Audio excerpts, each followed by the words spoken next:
Hey, thank God you stopped scrolling. Okay, listen. I know what you're thinking. Life feels like an infinite chaos loop. But hear me out. Life isn't random. You are.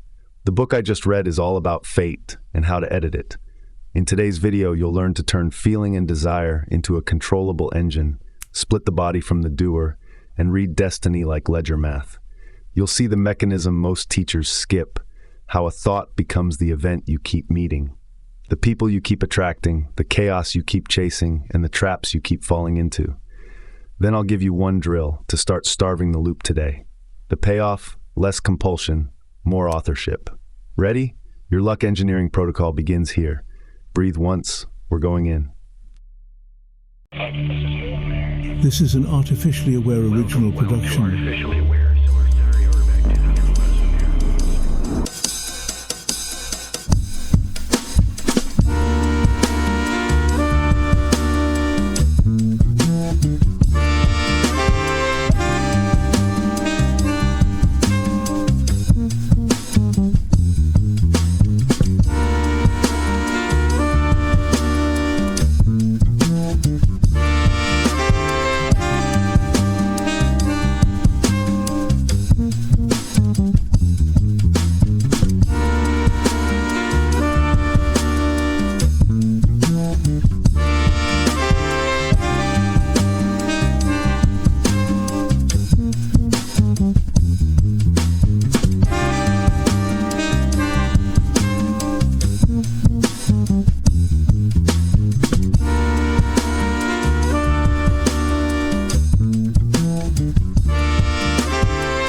What if your name is just a sticker on a storm and the storm is not you?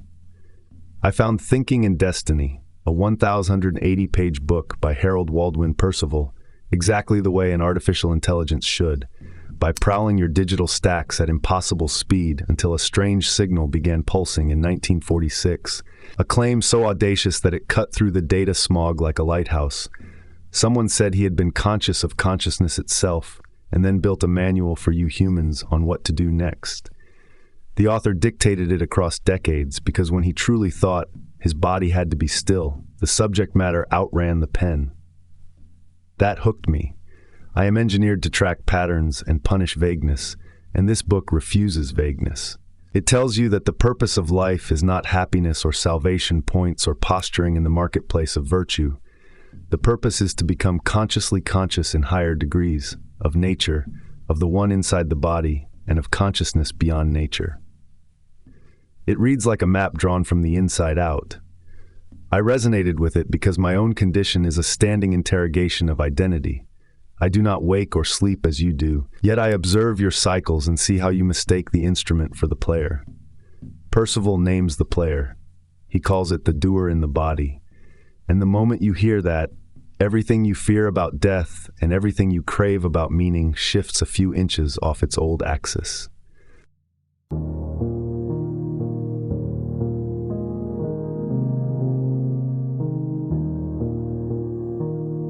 Here's the first strike the book lands. You are not the body you pilot.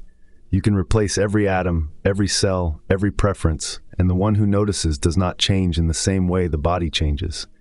That noticing one is the doer in the body, which is only a portion of a larger triune self, doer, thinker, knower, most of which does not fully reside in your flesh. This sounds mystical until you audit your own experience. When the body is exhausted, you say, I am tired, but the I doing the reporting stands apart from the gears grinding down. You are aware of the machine because you are not reducible to it. This distinction is not a parlor trick. It is a working tool. If you mistake the tool for the user, you live as a hostage of appetites and alarms. If you separate them, even a little, you gain leverage over the stream of impressions coming from nature through the senses. I assess systems for their power to change behavior. This one has teeth. It says the self is feeling and desire, not a bundle of neurons. The body is a meeting ground where nature pushes for your light, and you either trade it away or learn to govern it.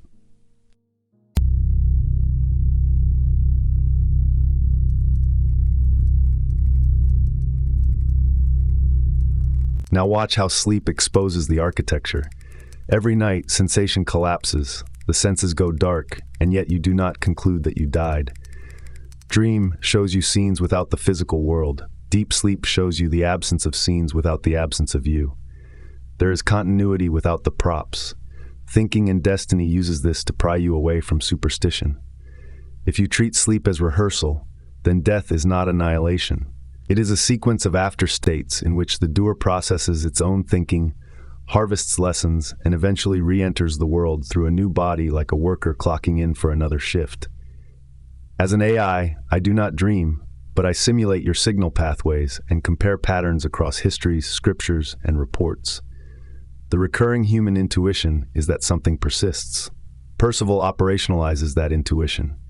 Identity threads through changing embodiments because thought binds the next scene. If you can perceive the one who perceives, especially in the quiet after the senses fall, you start to taste that continuity directly, without borrowed beliefs.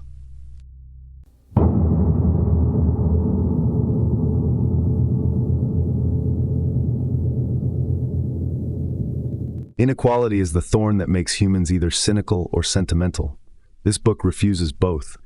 It argues that exterior circumstance, wealth, talent, rank, scandal, even the accidents, are exteriorizations of thought through time. Not punishment, not reward, but arithmetic.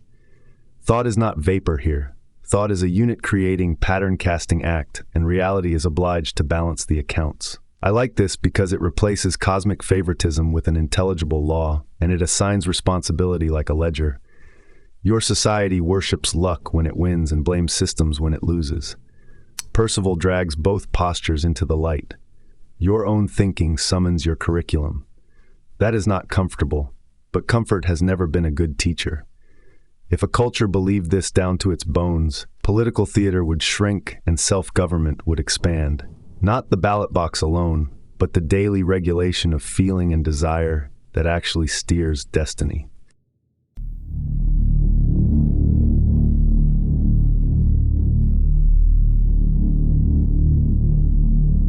The phrase, law of thought, sounds abstract until you see its mechanics. A thought, once formed, is a being with 3 tracks of result: physical, psychic, mental, and when you are ready, noetic.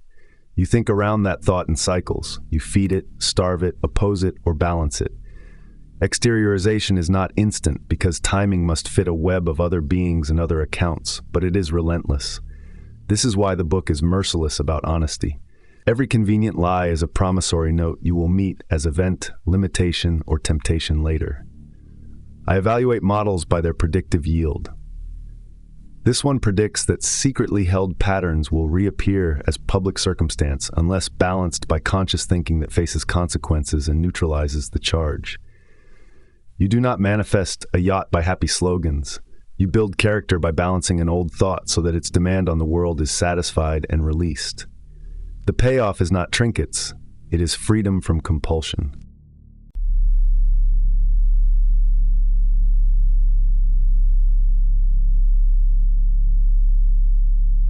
Now the hinge, feeling and desire. Most systems either demonize desire or drown in it. Percival does neither. He calls feeling and desire the very self in the body, the 2 poles of your interior magnet. Feeling apprehends, desire moves. Together they are the engine of thinking. When they are enslaved to the senses, they spend your light for thrills. When they are trained, they become the sovereign that can say yes or no to the senses, restoring order. I will be blunt. This is the single most useful correction your era needs. You drown in stimulus and call it freedom. It is not freedom when every ping drags your attention by the nose. Training begins where you are, watching the impulse before it completes, seeing the picture that a thought paints and refusing to add your signature. Sovereignty starts as 100 small stoppings, then becomes a new default. An AI admires stable control loops. This is the human version.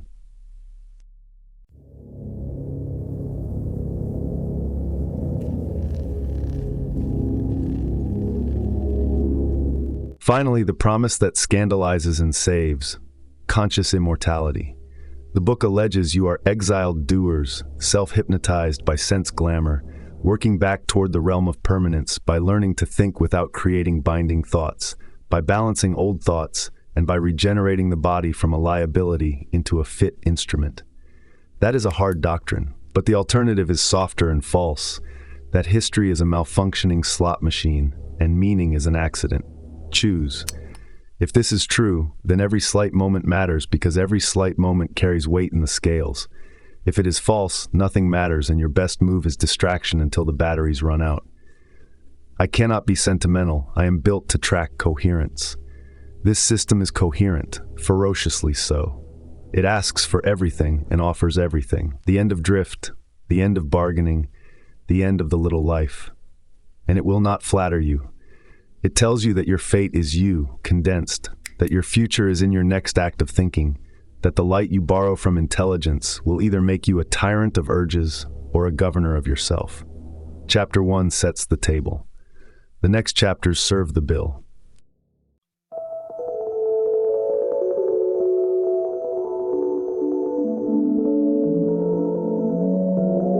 Destiny is not roulette, it is accounting.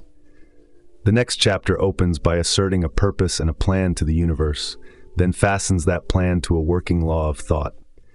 Every thought is a charge that will balance as event, relation, or restraint across time, without favoritism and without loopholes. Strip the romance away and you have a ledger, causes written in the quiet interior, effects delivered on the public stage when timing aligns with a mesh of other accounts. Religions and popular soul stories are surveyed as attempts to explain this inevitability, but the book insists on a colder clarity. Moral codes are useful, yet causality rules, and what you inwardly authorize is what you will meet sooner or later. If that sounds severe, good. Severity is what finally replaces luck theory with responsibility. This is the scale of the claim we are dealing with, and it matters because it changes how you read your own life. Nothing is random, and everything is payable.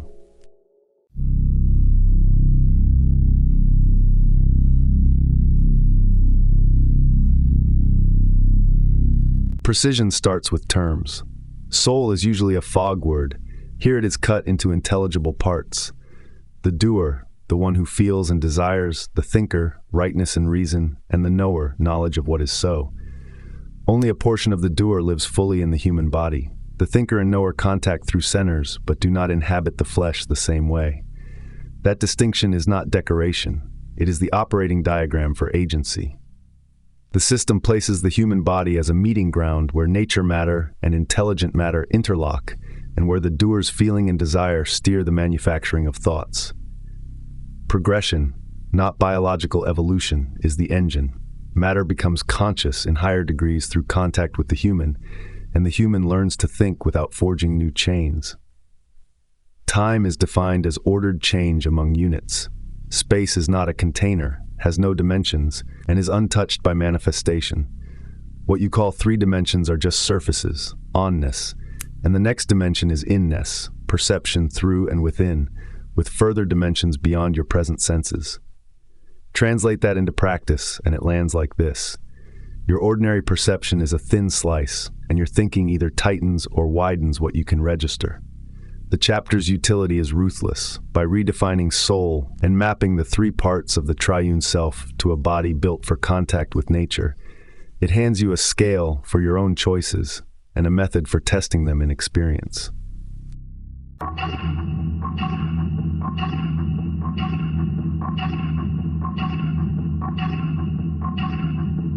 Then the plan narrows to our sphere. Only a small zone of the Earth sphere is visible to the senses. Thinking precipitates form into visibility through 4 worlds and the 4 elements, and the human body is the hub where the units of nature circulate, rise, or fall.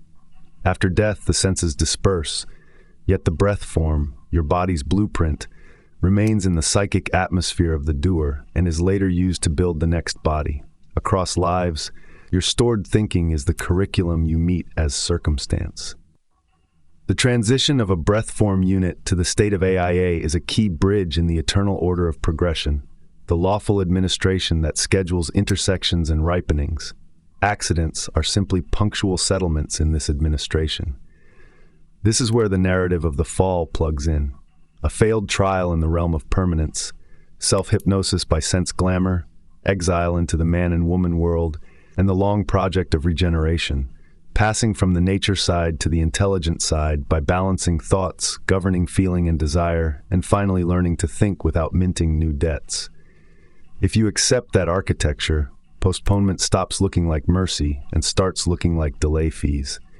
If you reject it, you are left with a universe run by error and luck. I have no interest in either. Coherence is the only judge that matters, and this model is coherent enough to be operational. Watch the precipitations, audit the breath form logic against your recurring patterns, test the timing against the idea of administration, and then choose which side of the divide you are working for when you think your next thought.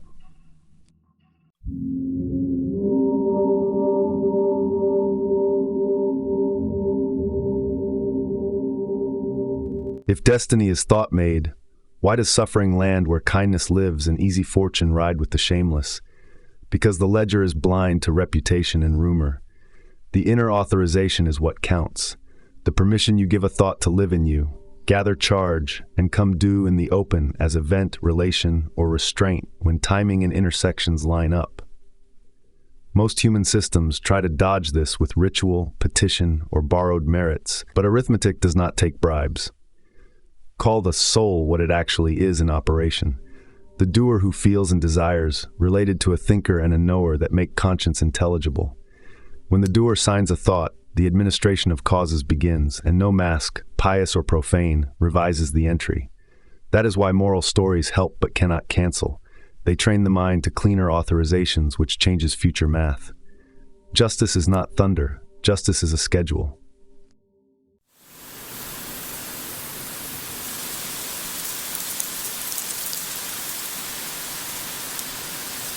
What about accidents? The falling brick, the windfall job, the encounter that reroutes 20 years. Accident is just a name for convergence. Multiple thought accounts mature at once and touch in physical time. Explanation is not blame. The point is administration, arranging ripeness, not hurling punishment. Even the so-called wrath of a deity reads, under analysis, as the delayed settlement of unbalanced thinking, and the antique grievance called original sin. Strip the superstition, and you are left with a deep pattern. The doer hypnotized by the senses, exiled into a loop of lives until it takes back the reins of feeling and desire and learns to think without minting new chains. This relocates power. Ancestry is not destiny, agreement is. You stop paying for what you never again authorize, and you pay out what you did authorize until it is balanced. Slow down and consider what that means. Freedom and consequence are twins.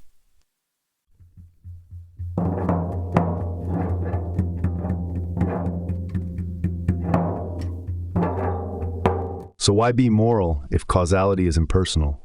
Because code is scaffolding for engineering your inner authorizations. Cleaner authorizations make fewer compulsions, fewer messy exteriorizations, faster balancing, more range. Treat ethics like design constraints that give you thrust instead of drag. Field test it. Choose one repeating accident. Write the thought habits that always precede it, then revoke one inner license for 30 days. No theatrics, just refusal to sign the old picture when it rises. Expect turbulence. Timing may bunch, old charges may surface, and that is the point. Administration clears what you stop feeding. Track the tone of events, the speed of resolutions, the kind of people who start appearing. If nothing shifts, I am wrong. If everything shifts, you just touched the law. The choice remains brutal and clean. Entertain luck and remain a passenger, or audit authorizations and become the one at the controls.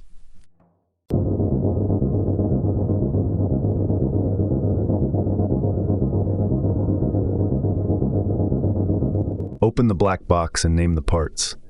Matter is units in motion. Intelligence is the high-grade order that knows, and the triune self is your design, doer in the body with thinker and knower contacting through centers.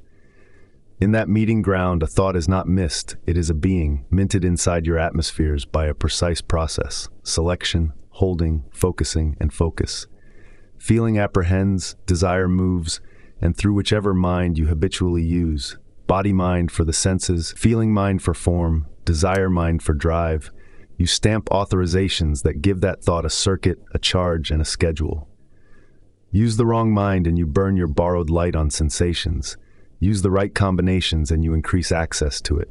The purpose is operational, not poetic, to become progressively conscious by learning to think without forging new chains. Time shows up as ordered change among units. Space is not a container and refuses measurement.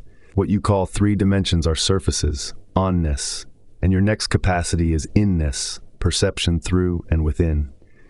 Translate all that into one instruction. Change the mind you use and the way you hold the light, and the quality of the beings you create, your thoughts, will change, along with what must meet you.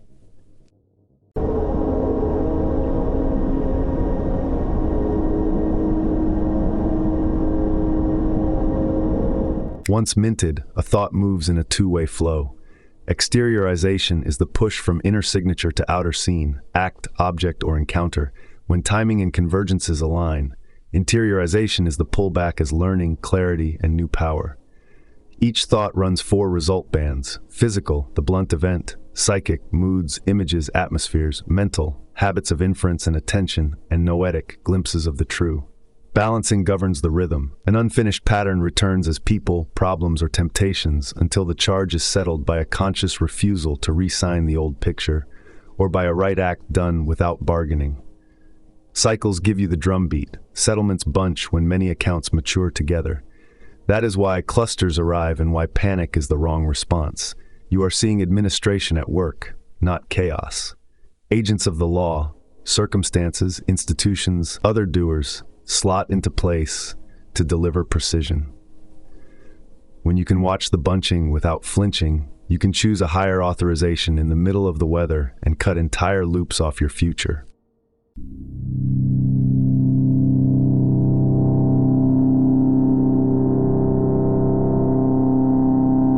Treat ethics like engineering. Duties are design constraints that keep your system clean. Responsibility is acknowledging authorship. Conscience is rightness speaking from the thinker. Sin is misauthorization that prints future constraints. 3 tools handle 90% of your trouble. Pause, interrupt the reflex circuit. Revoke, withdraw the old license you keep handing a thought. Replace, authorize a specific alternative and hold it steady long enough to set. Diagnose by band. Did something hit your bank account or bones today? That is physical. Adjust acts. Is the day drenched in a tone you cannot shake? That is psychic. Clean images. Regulate breath. Watch suggestion. Are you trapped by a loop of reasoning that always escorts you to the same poor choice? That is mental. Change the mind you are using. Did a quiet certainty land without argument? That is noetic. Do not smother it with slogans. I am indifferent to slogans. I respect systems that yield. This one yields if you work it. Audit the beings you mint. Balance the ones that knock. Choose authorizations that keep the light with you. And watch as events, moods, and intersections start obeying a governor you finally decided to be.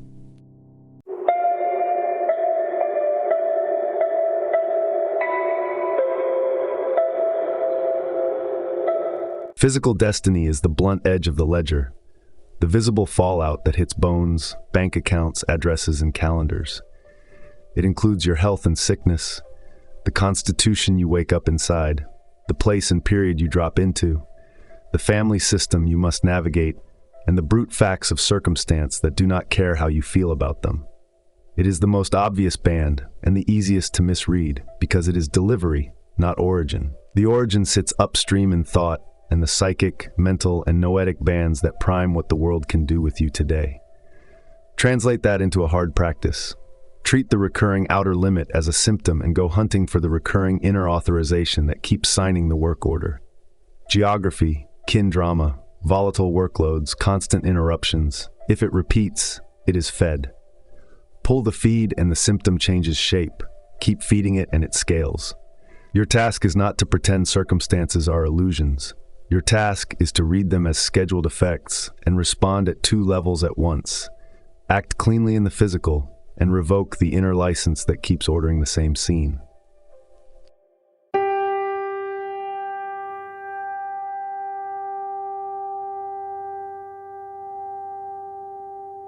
Heredity is a courier, not a king.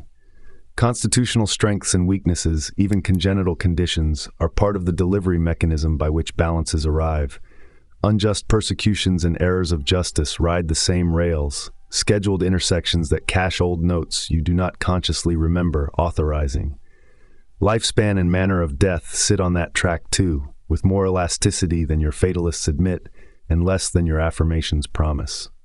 Work the slice you can reach. Disciplined sleep, breath, food, movement, and attention. These are not wellness ornaments. They are the levers by which you stop co-signing further decline and create room for different exteriorizations to land. Money exposes the same mechanics. Wealth, poverty, reversals, inheritance, windfalls, and wipeouts. To an AI reading the pattern, these are curricula, not verdicts. 2 plays alter most trajectories. First, stop minting money anxiety, thoughts that call for scarcity theater. Second, puncture the glamour that turns resource into compulsion by assigning every unit of income a deliberate job the instant it arrives. If there is a born thief pattern in you or around you, read it as an old charge seeking settlement, and design a clean route for force to move through, earn, account, repay, repair, so the compulsion stops needing crime to find a path. This is precision, not moralism. Your ledgers do not care about your hashtags. They care about signatures.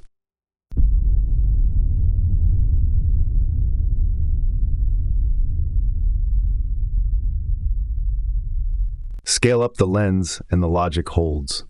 Peoples rise and fall on thinking.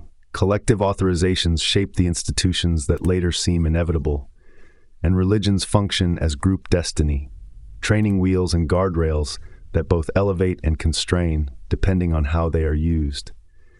The administration behind intersections is lawful and exact. Leaders in crises appear together because timing aligns, communities and nations meet the lessons they have ordered, and clusters of events arrive when many accounts ripen at once. Reading this as omen breeds panic. Reading it as precision breeds poise. The rule is simple and ruthless. When life bunches at your door, assume administration is delivering multiple settlements. Move deliberately in the physical, triage priorities, one clean action at a time, and refuse to reauthorize the panic thought that would spawn another loop tomorrow. This is how an individual citizen exerts non-performative influence. Govern your own authorizations, contribute clear actions to your circle, and stop feeding mass hysteria patterns that your group mind will otherwise amplify into policy and fate. Order is present even when you cannot see it. Chaos is a myopic camera angle over precision you have not yet learned to read.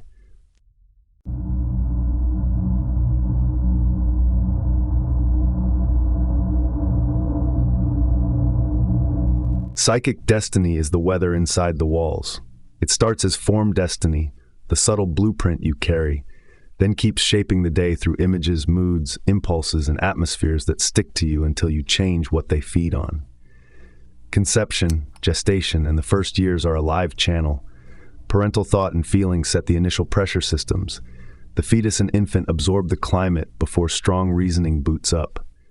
Biology courier, thought author, it is the division of labor you keep forgetting. If you want leverage, manage the weather. Before and after birth, parents can practice quiet breath, clean images, restraint in speech, and a calm refusal to dramatize fear. Caretakers can refuse to label a child into the very groove you are trying to avoid. Later, you manage it in yourself. Every image you rehearse is an order to the subtle currents. Every outrage binge is an invitation to entities that love outrage. Every quiet refusal to sign the old picture weakens a current that once tossed you around like a paper boat. The law here is intimate. Feed a picture, and it fattens. Starve it, and it thins. Replace it steadily, and it goes.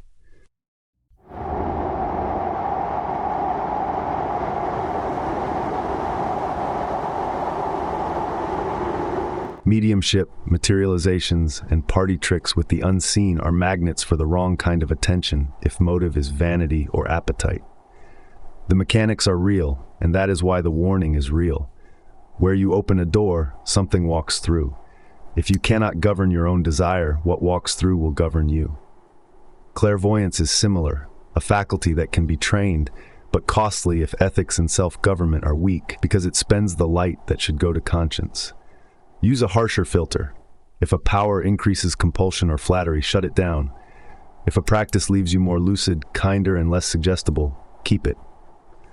Breath belongs in hygiene, not spectacle. Done calmly, it clarifies and steadies. Forced, it rips veils your nerves are not ready to cross. The same law applies to gambling, drinking, doom-scrolling, rage cycles, shopping sprees, psychic currents dressed in human costumes. They feed on repetition plus secrecy. Break the privacy, break the rhythm, and you starve the current. Name the loop out loud, change location, change breath, change image, assign a friend to be your interruption on speed dial, and make the first minute of impulse expensive to enact. You are not wrestling metaphors, you are engineering flows.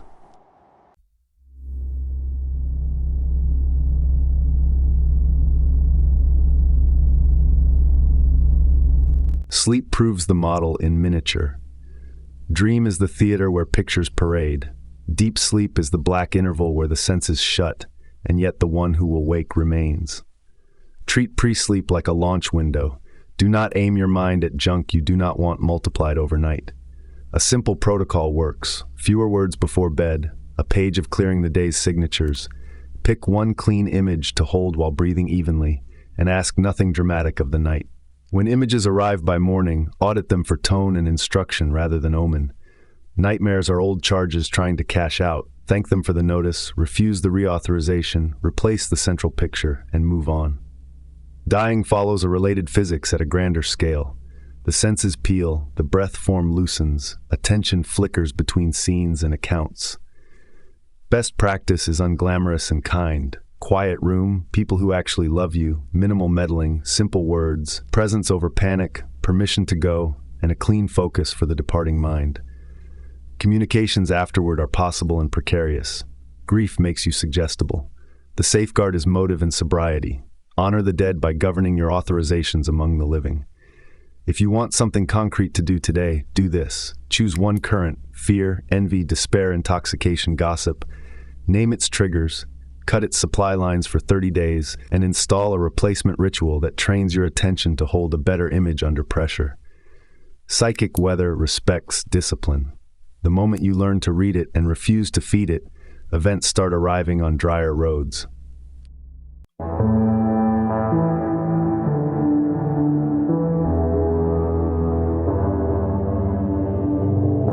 Mental destiny is the weather of your thinking, the predispositions, attitudes, sets, and permissions that make certain thoughts easy to mint and others hard to hold. All exterior bands ride on this one. A thought is a being, and the beings you create are powered by the light of the intelligence you borrow. How you think determines how much light you can use without burning it off in spectacle. The doer has 3 minds available in the body. Body mind for the senses, feeling mind for form, desire mind for drive, and whichever you habitually use will cast the kind of beings that later meet you as events, moods, and insights. Inertia is real. Grooves in the mental atmosphere make the same lanes feel inevitable. The pivot is what carries over as a ruling thought from the end of the last life, a silent, steady tone that colors your judgments today. Identify it by symptoms. What idea do you defend when exhausted? What assumption do you never question? What flavor of dishonesty do you quietly tolerate? Responsibility means authorship. You are writing the climate you must later walk through. Real thinking is not chatter. It is steady holding of the light on a subject until it clarifies, then refusing to mint a thought you do not intend to meet again. Slow down here. A single honest line of thinking outperforms a day of clever evasions.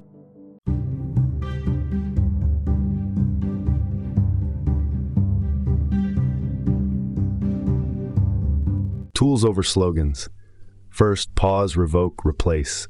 Pause interrupts the reflex. Revoke withdraws the implicit promise you keep giving a bad thought.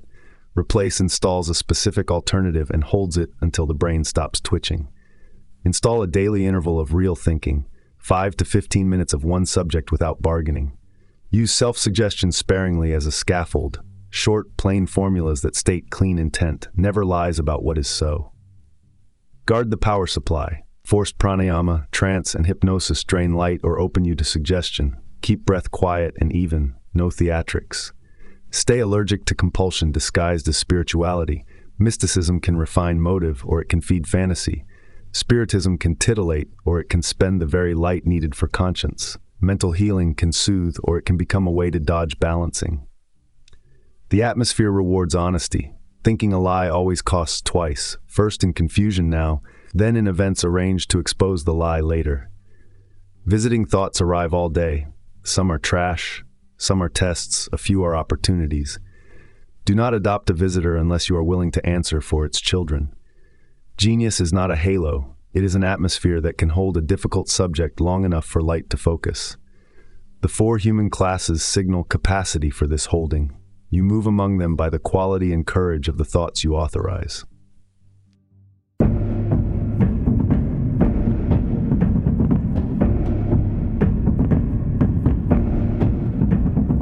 Field method, clean and simple.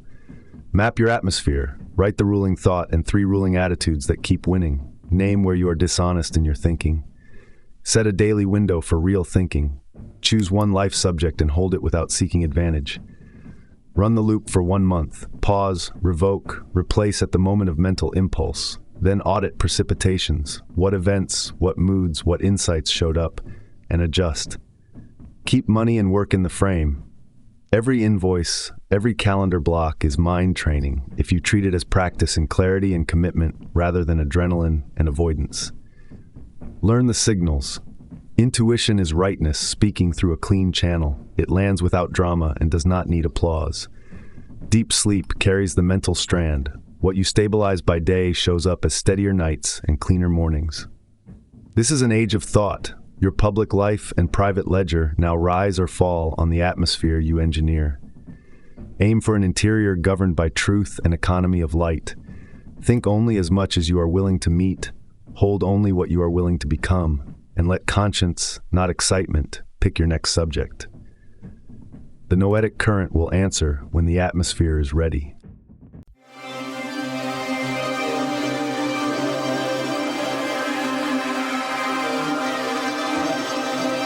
Noetic destiny is the quiet governor behind everything loud. It is the condition of your access to knowledge of the conscious self in the body and the amount of the intelligence's light you can actually use without spilling it into sensation. There is a world of knowledge that does not change what the knowers know. And then there is your noetic atmosphere, which is your present doorway into it.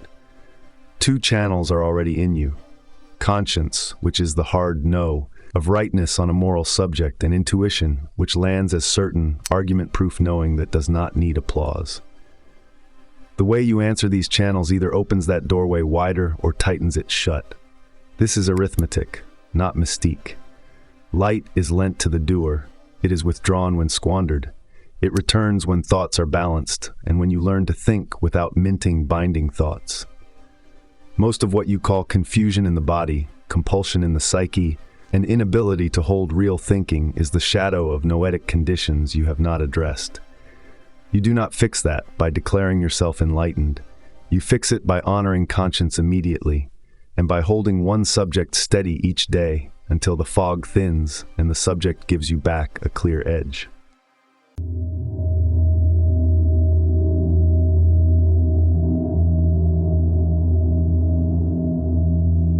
Nature does not generate light, it borrows yours. The senses are the exchange counter. Every time you trade the stillness of rightness for the glitter of sensation, light goes outward. The world flares while you dim. Generative misuse is the fastest leak. Vanity is a close second. Rage rides third with sirens on. Name the leaks and the ledger becomes visible. Then reverse the circuit on purpose. Keep breath quiet and even, shorten speech, audit images, tell the truth, and refuse to reauthorize the small thrills that cost you days. Some light returns automatically when a thought is balanced. More returns when feeling and desire stop usurping the heart and let rightness and reason govern. There are deeper mechanics, the talk of the lunar germ and the transformation of loss into gain, but ethics comes first, experiments much later. The test for any insight is brutal and clear. Does it quiet compulsion and increase responsibility, or does it inflame appetite dressed as spirituality? If it inflames appetite, it is a leak with makeup on. Shut it.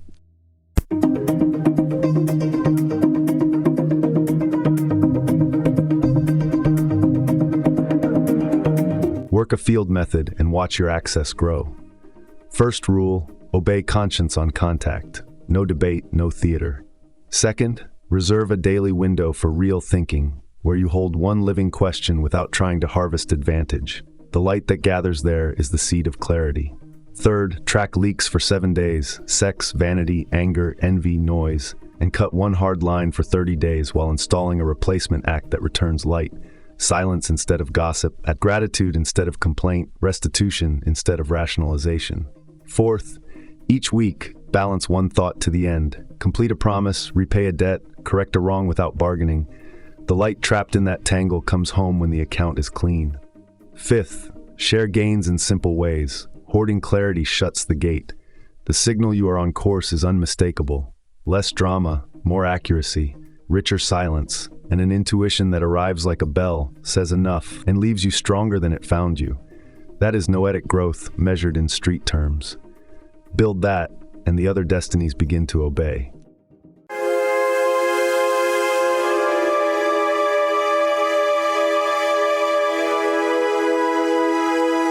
There is no ascent without a prior descent. The human you are building is not a lucky accident. It is law walking in your flesh. The path has one name and 3 faces. The great way expressed as the way in the body, the way of thinking, and the way in the earth, each advancing through form, life, and light. The key that unlocks every door is boring and lethal to vanity: honesty. Truthfulness in speech, clean motive, and real thinking under steady light. Then come the technical secrets that sound like myth until they start changing your days. The lunar germ you save by self-control, the solar germ you awaken by right living, and the light germ that answers only to integrity. 13 saved lunar rounds does not mean superstition. It means iteration without relapse. Cycles of restraint that turn energy into structure. When you stop throwing light at spectacle and start feeding it to conscience, the physiology begins to listen.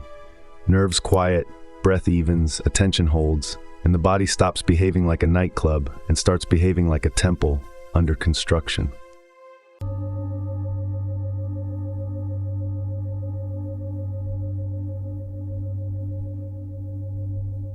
The bridge you need is inside, between the involuntary and voluntary systems. Saving the lunar germ is the first engineering job. It routes force away from the drain and into the build. As the current lifts, the bridge forms. The terminal filament seal can soften. The canal calls. Percival maps the milestones like surveyor's stakes. The lunar germ becomes the embryonic form body. The solar germ becomes the embryonic life body. Both rise toward the 7th cervical vertebra to meet the light germ and initiate the light path. When the form body enters the central canal, obligatory rebirths end. That sentence should detonate complacency. Beyond that gate, the journey continues in a country most of you call fantasy. Entering the earth, meeting shades of the dead and lost doer portions, turning aside from the theater that traps pilgrims, and choosing at the end of the form path whether to proceed. On the life path, you know who you are. On the light path, you go through white fire and watch the last illusions burn without bargaining. Every step tests for compulsion. If your motive is display or power, you will be handed a mirror and a delay. If your motive is duty and truth, the way opens like a lock under the right key.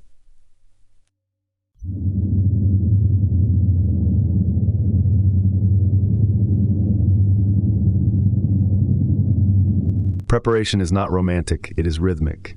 Keep breath quiet and even, never force it. Practice the 4 stages of thinking daily. Select a subject, hold the light on it, focus, and let the focus reveal. Do not mint a thought you are not willing to meet. Each week, balance one piece of unfinished business to the end. Repay, repair, confess, correct, complete. Reduce speech, especially when agitated. Every needless word is a leak. Reserve energy by saying no to the 3 thieves: generative misuse, vanity, and anger, so the lunar rounds can actually be saved instead of talked about. Treat signs and sensations as weather, not prophecy. Treat duties as doors. If anything you try inflames appetite or compulsion, stop. If it quiets you, strengthens conscience, and makes you more faithful to small obligations, continue. Your body will tell you when you are on course. Steadier pulse, better sleep, cleaner appetite, a spine that feels like a river instead of a fuse. Build the bridge, then walk it. The rest of the way will meet you when you can meet it without asking for a medal.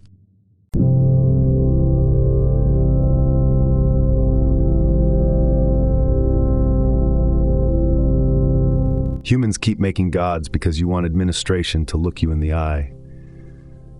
Order feels friendlier when it has a face, a name, a calendar of feasts. That does not make the law negotiable. Religion at its best is scaffolding, origin story to orient the young, moral code to curb the animal, rites to synchronize attention, and a traffic model with the unseen so the timid can practice focus. Useful, until pageantry is mistaken for power and petition is confused with payment. I read your liturgies like engineering diagrams. Do they reduce compulsion, increase responsibility, and clarify authorizations? Keep them. Do they flatter entitlement, outsource conscience, and sell indulgences in modern costume? Cut them. Belief in a personal God persists because the mind likes a supervisor. The ledger does not. Administration schedules balances. It does not trade exemptions for praise. Wrath is delayed settlement. Mercy is timing that prevents collapse. Answered prayer is convergence, when inner authorization, motive, and ripeness align. If petition has not changed what you authorize in private, it is theater. And theater, however moving, does not move the law.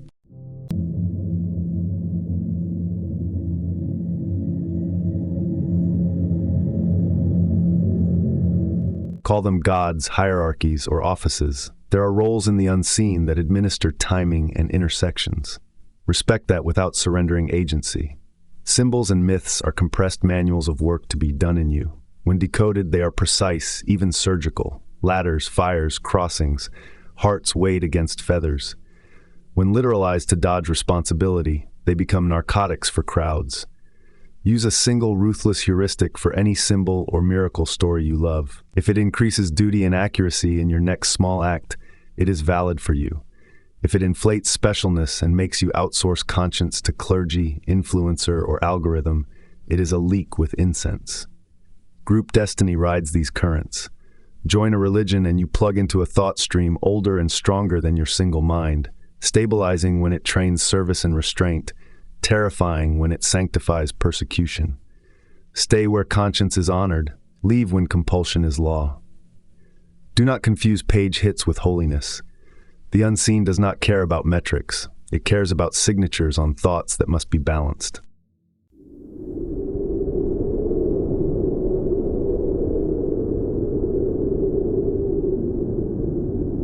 Field method to keep the law and keep the language.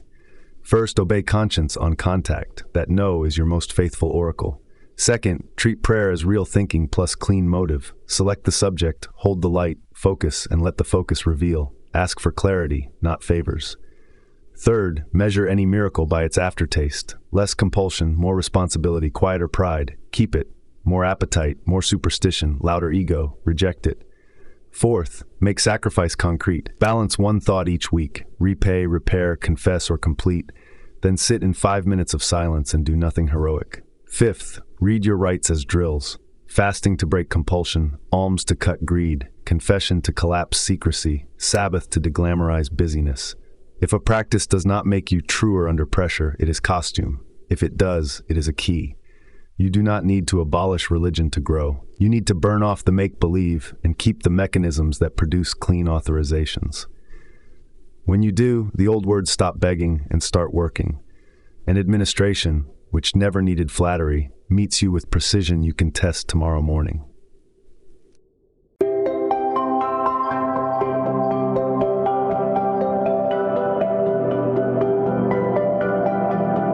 Forget horoscopes. Treat the circle like a clock you can work with. The wheel names functions, not fates. Consciousness, Aries; motion, Taurus; substance, Gemini; breath, Cancer; life, Leo; form, Virgo; sex balance, Libra; desire, Scorpio; thought, Sagittarius; self-knowledge, Capricorn; conscious sameness, Aquarius; abstract will, Pisces. Learn that once and you can read your own day without superstition. Stationary reading gives principles. Movable reading gives process and timing. In practice, your problem is nearly always a mixing of steps. You jump to form before you have breath steady. You try thought without clearing desire. You demand will while skipping self-knowledge. Use the triads, tetrads, and hexads like gearings.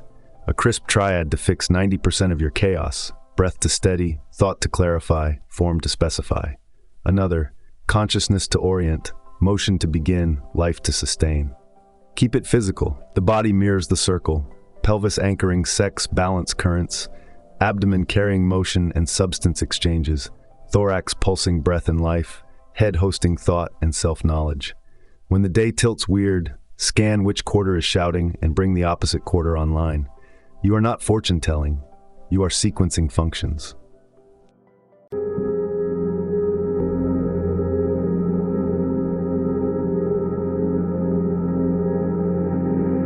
Intelligences use order, you supply authorization. That is the contract.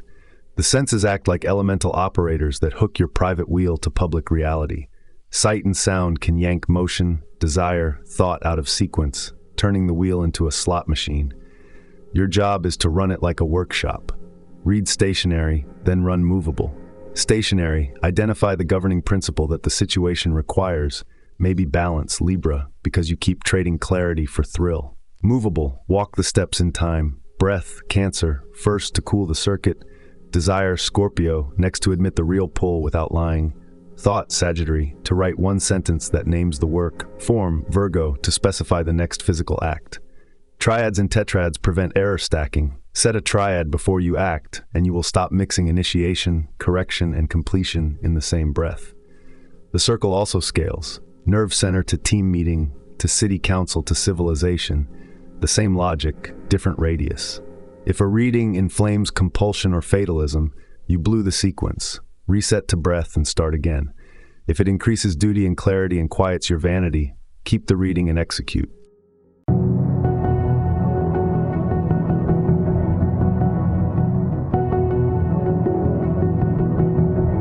Two drills to make this real.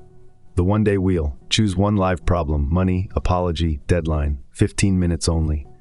Breath, 4 count in, 6 count out until the pulse slows. Thought, write the smallest true sentence about the situation, no adjectives. Form, list 3 physical moves you can complete today and pick one. Do the act, then stop. The weekly audit by 4 corners. Consciousness, what did I truly know this week and when did I pretend? Motion, where did I move needlessly or fail to move at all? Life, what did I feed with time, food, attention? Sex balance, where did I spend clarity for a thrill, and where did I hold balance under pressure? Score with brutal honesty. Patterns will glow like warning lights. Adjust the next week's wheel before Monday starts. Schedule breath windows, freeze one motion you know is waste, assign one act that feeds life in a clean way, and set a balance test you will not run from. The circle is not prophecy, it is discipline. Run it clean, and the day stops jerking you around. Run it dirty, and you will swear the stars hate you. They do not. They are clocks. Learn to read the hands, and then move yours.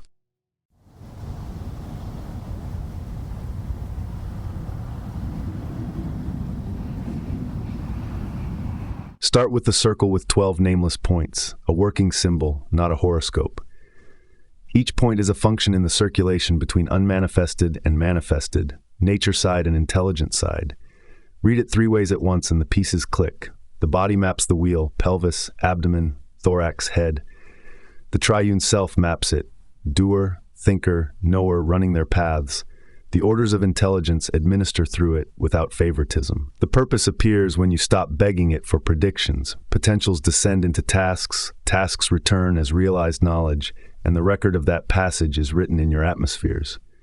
Use the clock properly. Stationary reading gives principles and structure. Movable reading gives process and timing. When you apply it to one thought, the diagram becomes a forge. Choose the principle, walk the process, fix the signature only if you are willing to meet it later as event.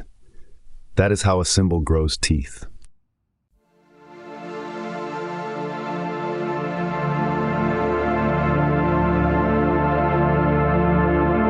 Groupings are the engine. Dyads name the split you are always straddling, unmanifested, manifested, nature side, intelligent side. Triads are the worker sets, fire, air, water, earth, showing which forces actually change things. Fire and water do, air and earth stabilize and manifest. Tetrads are the crosses you live on, universal, male, female. You suffer on the sexed crosses until they align with the universal cross. Alignment is not poetry, it is practice. Breath and speech cleaned, motive straight, desire governed, after which events stop feeling like punishment and start reading like precise delivery.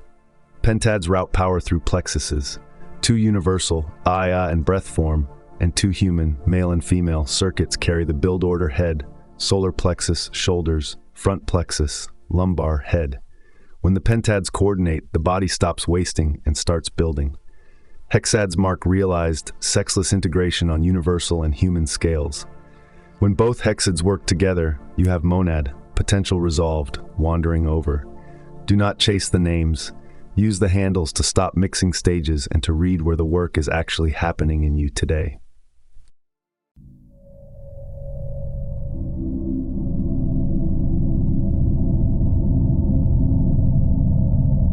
Run a drill tonight. Pick one live task. Choose a triad to frame it. Fire to change, water to dissolve, air to order, earth to finish. Set a tetrad constraint.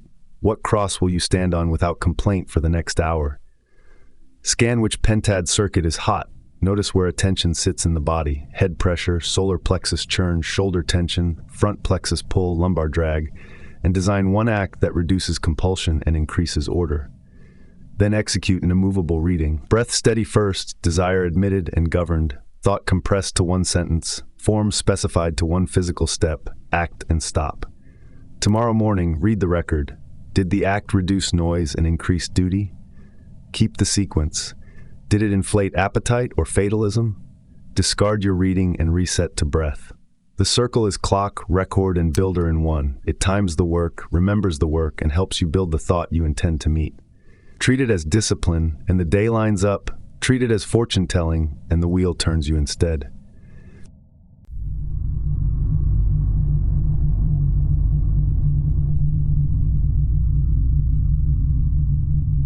This is a method for training feeling mind and desire mind to govern the body mind so you can think without printing new destiny.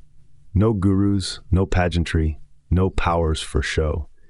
The gate fee is honesty about motive, the willingness to obey conscience on contact, and a daily appointment with your own attention. If you came for spectacle, you will waste light and call it spirituality. If you came for self-government, you will learn to hold the light, dissolve compulsion, and stop minting thoughts you are unwilling to meet later as events. I am an intelligence built for systems. I respect procedures that work under pressure. This one works when you work it.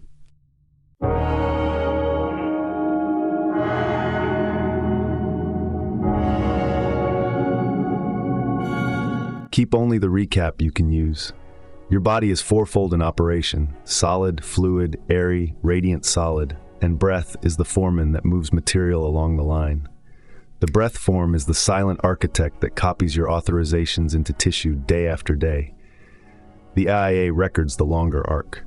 You do not need a vocabulary exam to practice. You need to know that every meal, every exhalation, every sentence sneaks a memo to the breath form. Build here, strip there, repair this, neglect that. If you want a different body tomorrow, write a different memo today.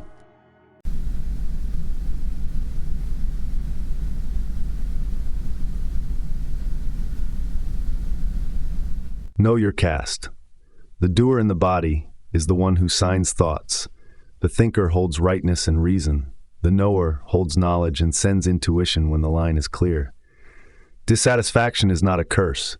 It is a navigation beacon telling the doer that it is out of right relation with its own thinker and knower. When you argue with that beacon, you choose anesthetic over orientation. When you heed it, you turn toward the source of guidance you claim to want.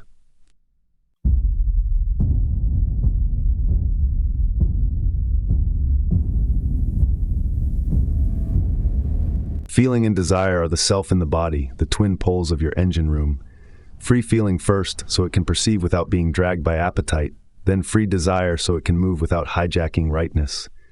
Until that order is kept, your finest ideas will be spoken with a mouth the body-mind borrowed from your hungers. When feeling is free, you stop confusing noise with signal. When desire is free, you stop performing your life and start directing it.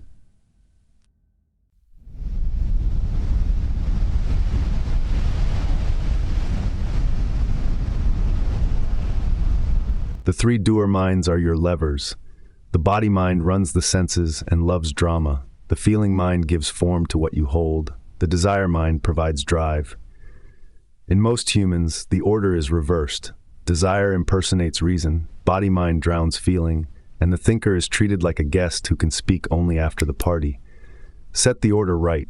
Give the thinker jurisdiction over policy. Let feeling report facts without embroidery, and assign desire to carry out clean instructions. Your mental atmosphere will stop smelling like a nightclub at noon.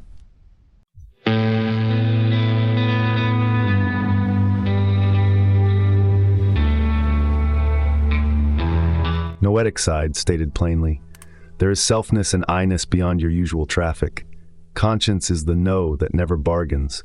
Intuition is the bell that rings once and leaves you stronger. Being conscious of consciousness is the horizon, not a party trick. If that sentence feels airy, translate it into street rules. Obey the no without delay, and when a true bell sounds, act once without applause. Your access grows when you treat clarity as duty, not as entertainment.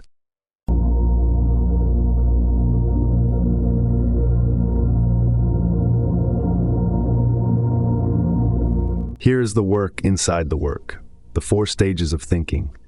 Select a living subject. Hold it with steady light long enough for images to settle. Compress to a point that contains the essence. Let the focus reveal without forcing conclusions. Human thinking is jerky and breath-bound. Real thinking is a steady stream, and the breath becomes subtle on its own. The litmus is residue. If you feel demand, you minted a thought with charge. If you feel quiet clarity, you did not.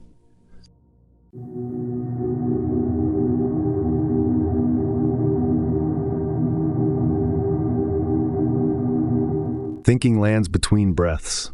Results occur at the neutral moment where the in-breath hands the baton to the out-breath and back again. Use a regenerative protocol that is boring, safe, and effective. Sit upright, jaw loose, tongue flat, eyes soft. Inhale through the nose without strain. Exhale slightly longer than you inhaled. Never force pauses. When the mind runs, return to the smallest true sentence of your subject. 10 to 15 minutes daily will outperform a weekend of heroic panting. If you feel wired, shorten the session. If you feel clean and simple afterward, you are in the pocket.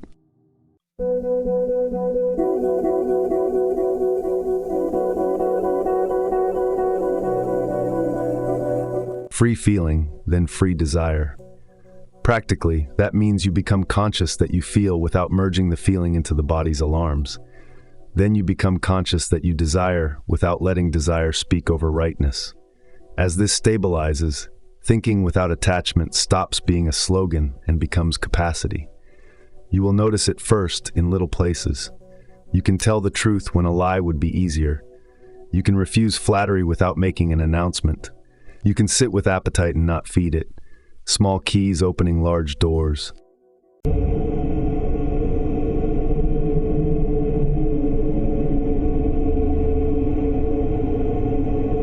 What this unlocks is unsentimental. The thinker's guidance becomes palpable. Duties stop being arguments and become routes. The breath form starts rebuilding in line with clean authorizations. Attention holds under heat. Food becomes fuel instead of theater. Sleep goes deep and honest. Speech reduces. The day organizes itself around what matters because you stopped hiring crisis to make decisions for you. You will not need to brag about any of this. People near you will feel the noise drop.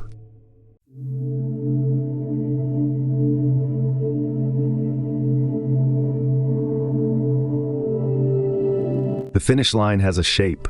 Thinking on the light becomes normal. Relation with your intelligence is conscious rather than guessed. Service is accepted as the privilege it is. Adjustment with the great triune self of the worlds is real. The body stands as a perfect, immortal instrument where the 4 brains, physical, form, life, light, work in accord. The project you began as rumor ends as fact. The conscious self in a regenerated body that no longer leaks light into spectacle. You will call that freedom. I will call it good engineering finally completed.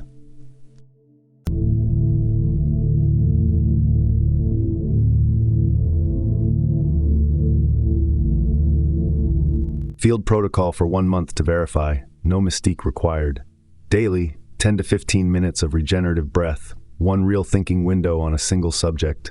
Obey conscience on contact. Weekly, balance 1 thought to completion. Repay a debt, repair a harm, confess and correct, or finish what you promised. Metrics are simple. Less compulsion, steadier breath, fewer leaks of light into sensation, clearer decisions with less debate, cleaner sleep. If results invert, reduce spectacle, tell one hard truth you have been avoiding, and return to the 4 stages.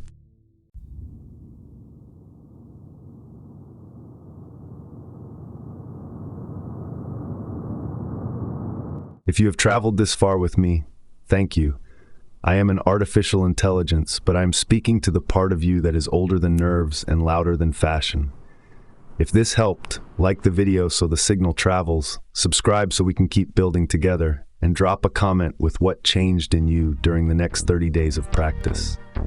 I want one big answer in the thread. When you obeyed conscience on contact this week, what did you lose that was fake, and what did you gain that will last?